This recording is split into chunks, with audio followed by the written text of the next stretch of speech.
nuotaiką dovanojo Seirijų kultūros namų liaudiškos muzikos kapela Savi vadovė Germina.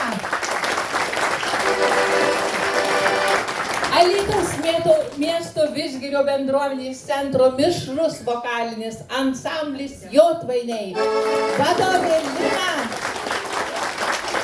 Igliaukos tautinių šokių kolektyvas Tryptukas vadovė Magdalena Zita.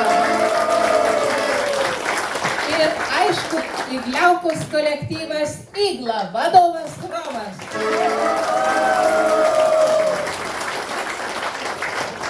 O dabar, mielieji, yra tokia pasaka apie laimę ir kur jos reikia ieškoti.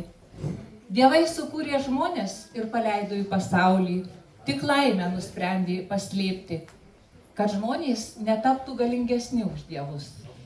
Paslėpkime laimę kalno viršūnėje, pasiūlė vienas iš dievų. Žmonės yra atkaklūs, jie užlips, prieštaravo kiti. Tada paslėpkime po žeme, pasiūlė kitas. Ne, žmonės moka kasti giliausias duobes ir ten laimę ras. Pagaliau pas išmintingiausias vyriausias tarė: paslėpkime laimę žmogaus širdyje. Tai bus saugiausia. Taip Dievai ir padarė. Todėl ir ieško žmonės laimės po visą pasaulį. Tačiau randa tik tie, kurie jos ieško širdyje. Taigi, mielieji, gyvenkime klausydami širdies. Gyvenkime džiaugdamiesi, kad gyvename. Gyvenkime dainuodami ir šokdami.